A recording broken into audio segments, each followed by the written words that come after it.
بسم اللہ الرحمن الرحیم۔ السلام علیکم ورحمۃ اللہ وبرکاتہ۔ میرے بھائیو، آج ہم بات کریں گے عقیدہ توحید کے 9 فائدے۔ اس کلمے پر ایمان رکھنے والا کبھی تنگ نظر نہیں ہو سکتا۔ وہ ایسے خدا کا قائل ہے جو زمین اور آسمان کا خالق، مشرق اور مغرب کا مالک اور تمام جہان کا پالنے اور پوسنے والا ہے۔ اس ایمان کے بعد ساری کائنات میں کوئی چیز بھی اس کو غیر نظر نہیں آتی۔ وہ سب کو اپنی ذات کی طرح ایک ہی مالک کی ملکیت اور ایک ہی بادشاہ کی رعیت سمجھتا ہے۔ اس کی ہمدردی، محبت اور خدمت کسی دائرے کی پابند نہیں رہتی۔ اس کی نظر ویسے ہی غیر محدود ہو جاتی ہے جیسے خود اللہ سبحانہ و تعالیٰ کی بادشاہی۔ یہ بات کسی ایسے شخص کو حاصل نہیں ہو سکتی جو بہت زیادہ چھوٹے چھوٹے خداؤں کا قائل ہو یا خدا میں انسان کی محدود اور ناقص صفات مانتا ہو یا سرے سے خدا کا قائل ہی نہ ہو۔ نمبر 2، لا الہ الا اللہ انسان میں انتہا درجے کی خودداری اور عزت نفس پیدا کرتا ہے۔ اس کلمے پر اعتقاد رکھنے والا جانتا ہے کہ صرف ایک خدا ہے جو تمام طاقتوں کا مالک ہے۔ اس کے سوا نہ تو اسے کوئی نفع پہنچا سکتا ہے اور نہ ہی کوئی نقصان۔ کوئی مارنے والا اسے مار نہیں سکتا، کوئی جلانے والا اسے جلا نہیں سکتا، کوئی صاحب اختیار اس پر اختیار نہیں رکھتا۔ یہ علم اور یقین اس کو خدا کے سوا تمام قوتوں سے بے نیاز اور بے خوف کر دیتی ہے۔ اس کی گردن کسی مخلوق کے آگے نہیں جھکتی، اس کا ہاتھ کسی مخلوق کے آگے نہیں آتا، اس کے دل میں کسی بزرگی کا سکہ نہیں بیٹھتا۔ اس کے ہاں صرف بزرگ شخصیت اللہ سبحانہ و تعالیٰ کی ذات ہوتی ہے۔ یہ صفت سوائے عقیدہ توحید کے کسی اور عقیدے سے نہیں آ سکتی۔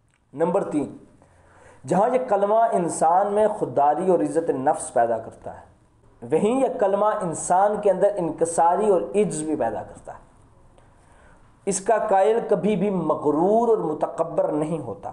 اپنی قوت، دولت اور قابلیت کا گھمنڈ اس کے دل میں سما ہی نہیں سکتا، کیونکہ وہ جانتا ہے کہ اس کے پاس جو کچھ ہے وہ خدا کا ہے، اور خدا جس طرح دینے پر قادر ہے وہ لینے پر بھی قادر ہے، وہ چھین سکتا ہے۔ اس کے مقابلے میں عقیدہ الحاد کے ساتھ جب انسان کو کسی قسم کا دنیاوی کمال حاصل ہوتا ہے تو وہ متکبر ہو جاتا ہے، کیونکہ وہ اپنے کمال کو محض اپنی قابلیت سمجھتا ہے۔ اسی طرح شرک اور کفر کے ساتھ بھی غرور کا پیدا ہونا لازم ہے۔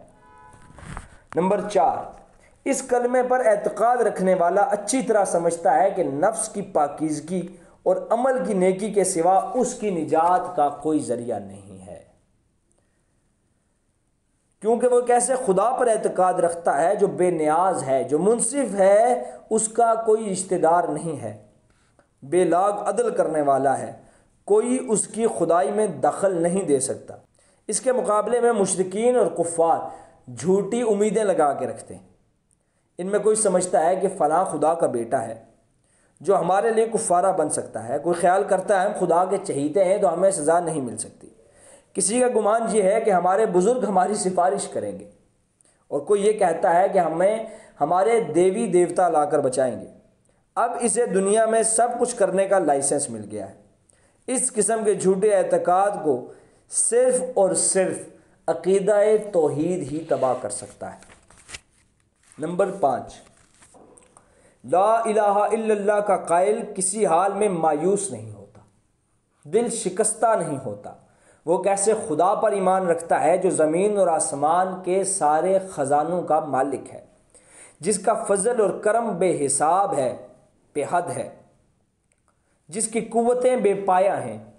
یہ ایمان اس کے دل کو غیر معمولی تسکین بخشتا ہے، اس کو اطمینان سے بھر دیتا ہے اور ہمیشہ امیدوں سے لبریز رکھتا ہے۔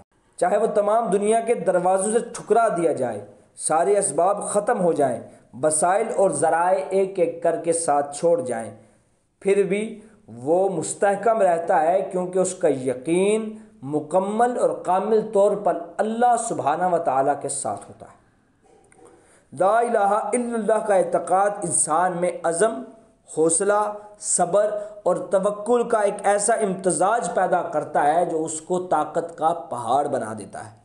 وہ جب خدا کی خوشنودی کے لیے دنیا میں بڑے کام انجام دیتا ہے تو اس کے دل میں یہ یقین ہوتا ہے کہ میری پشت پر زمین و آسمان کے بادشاہ کی قوت ہے۔